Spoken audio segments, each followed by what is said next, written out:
Voilà. J'ai rien oublié, j'ai éteint le son. Allez. Bonjour à tous et à toutes. Bienvenue au séminaire de Stéphane Zagdanski qui portera sur la gestion génocidaire du globe. Je vous laisse avec la suite en espérant que cela vous plaira. Au revoir.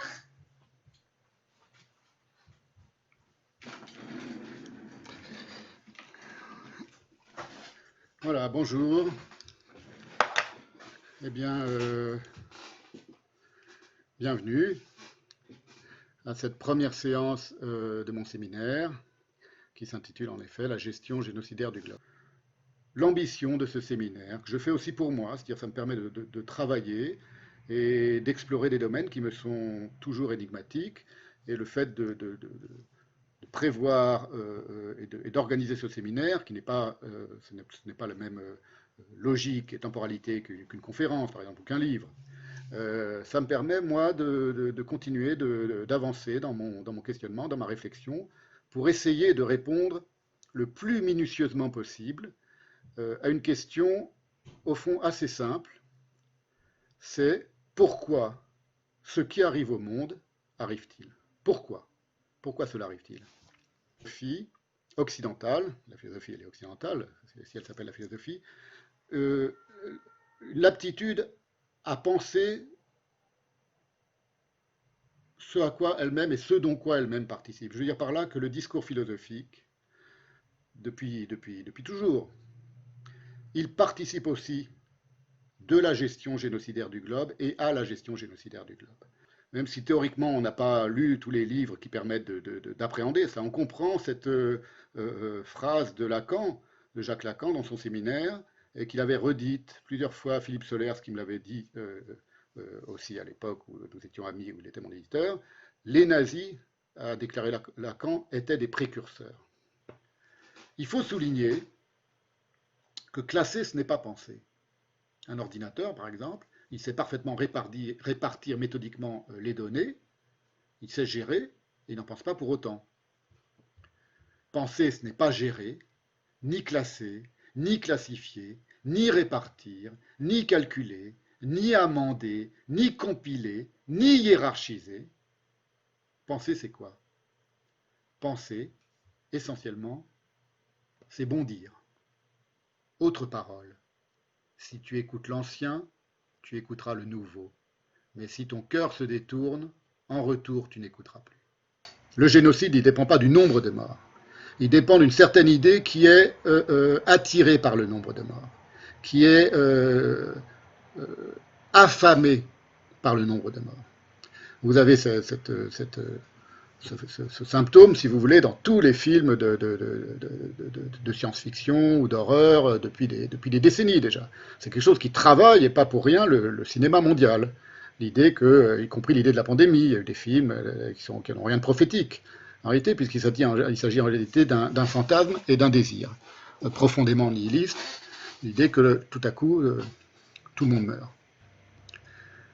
Et ce cercle vicieux, cette clôture de la domination sur elle-même, qui donc d'une certaine manière tourne le dos à ce qu'elle n'est pas, parce qu'elle ne peut pas être la domination si elle ne tourne pas le dos à ce qu'elle n'est pas, elle ne peut s'étendre sur le monde que parce qu'elle s'est déjà appropriée, en l'atrophiant à sa seule dimension, l'idée de monde.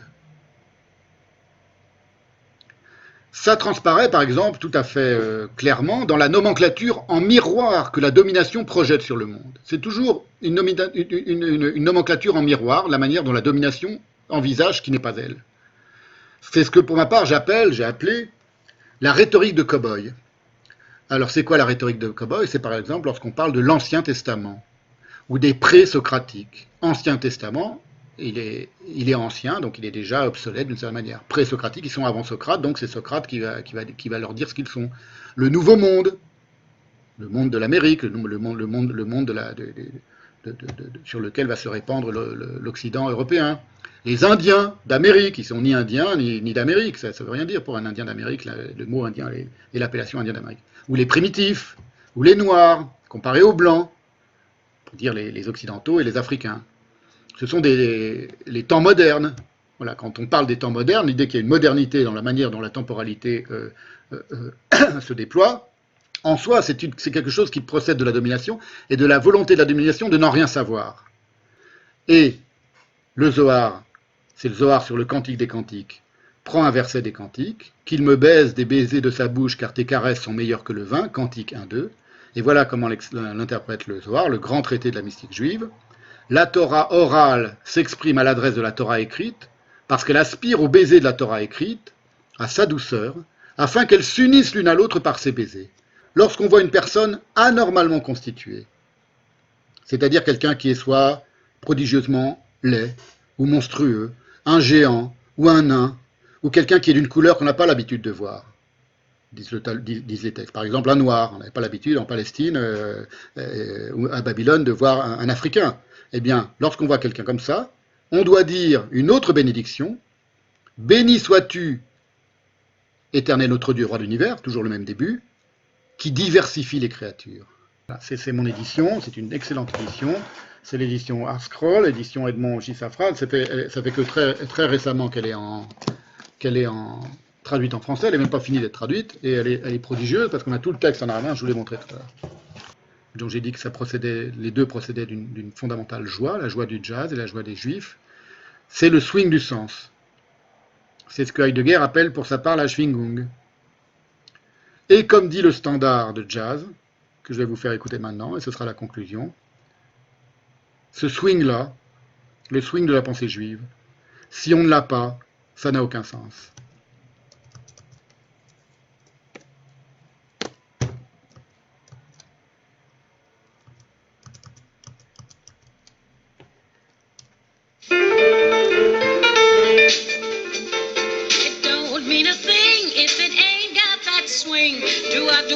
Ces études, ces textes qui sont réunis dans le livre que je vous mets sous les yeux, sur les Hopis, par exemple, et sur le fait que les Hopis ignorent le temps, ce sont des choses absolument merveilleuses. Donc, il y a d'une part la conception qu'on se fait du temps, mais aussi la non-conception qu'on peut se faire du temps.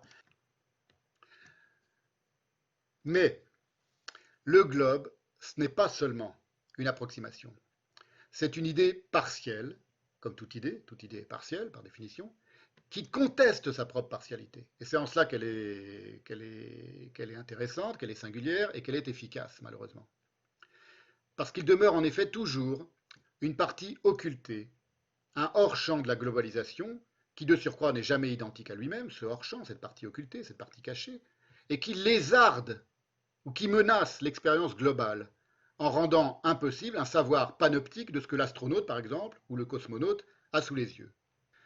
C'est la raison, par exemple, pour laquelle la Chine contemporaine, obsédée de surveillance, de contrôle et d'expansion commerciale, a envoyé très récemment, en janvier 2019, donc il y a à peine plus d'un an, une fusée se poser sur la face cachée de la Lune. Resplendissant d'éclat, le disque de la Lune est seul au firmament. Voilà, c'est un poème de Chang Zhou-Yu qui date du 7e, 8e siècle. Cette lune-là, elle n'a pas de face cachée et on ne peut pas y envoyer de fusée. Elle est dans la culture mythologique, dans la mythologie chinoise traditionnelle, elle est le lieu du lièvre qui réside en maître et qui pile la drogue d'immortalité. Le silence, évidemment, on dit que le silence règne, s'il peut régner, il ne peut en aucun cas dominer. Le bruit domine, mais le silence règne. Ça va se dresser, cette conception qui se fait de l'antagonisme, si pleinement devant sa pensée, qu'il va en occulter quelque chose qui n'est pas dans l'antagonisme et à quoi il va appliquer l'antagonisme, et ça va l'empêcher résolument d'envisager correctement l'extermination des Juifs lorsqu'elle lui sera révélée après-guerre.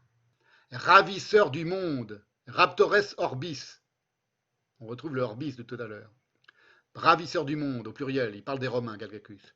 Maintenant qu'à leurs dévastations universelles manque la terre, il fouille la mer.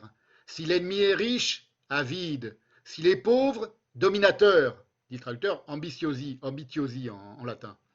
Ni l'Orient ni l'Occident ne les a satisfaits.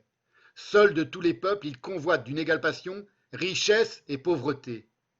Enlever, massacrer, trucidare en latin, piller, rapérer. C'est ce que leur langage mensonger, falsis nominibus, on retrouve le falsis qu'analyse Heidegger, là c'est dans Tacite, c'est pas dans Heidegger. Ce que leur langage mensonger appelle commander, imperium, et où ils créent le désert, ils disent que c'est la paix.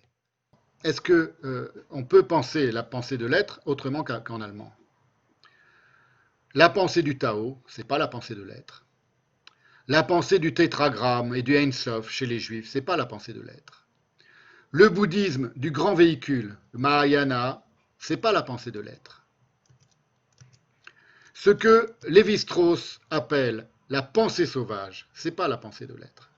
Est-ce que pour autant, ces pensées, ces diverses pensées, grandioses, et il y en a beaucoup d'autres, elles pensent moins, entre guillemets, parce que si seulement cette expression avait un sens, elle n'en a aucun, que la pensée de l'être? Est-ce qu'elles pensent moins que la pensée de l'être, y compris est-ce qu'elles pensent moins l'être? Ou est-ce qu'elles échouent à penser l'être par rapport à la pensée de l'être? Rien n'est moins sûr. Et voilà pourquoi il dit la bombe atomique a explosé depuis Descartes. C'est prodigieux, c'est prodigieusement profond et c'est prodigieusement vrai. S'il y avait une langue explicite de l'être, Heidegger n'aurait pas cheminé dès les cours sur Nietzsche du côté de la sigétique, l'art du silence. Et qui sera assez futé pour décider dans quelle langue parle le silence?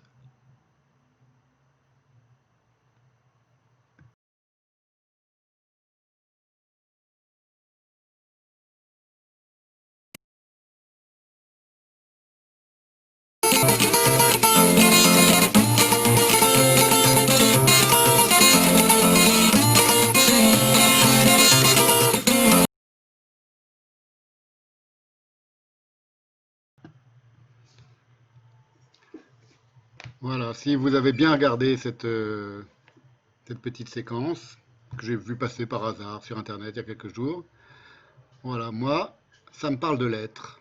Ça ne parle pas et pourtant ça me parle de l'être. Et ça me parle du génie. Si vous avez regardé le sourire à certains moments de cette femme, cette africaine qui joue de la guitare d'une manière prodigieusement géniale, sans aucun effort, le sourire intérieur, le regard qu'elle a à certains moments quand elle regarde le type qui est en train de la filmer. Et si vous avez écouté la musique, voilà, vous savez que l'être, euh, en effet, parle dans toutes les langues et pas seulement dans les langues parlées. It makes a difference if it's sweet or hot. Just give that rhythm every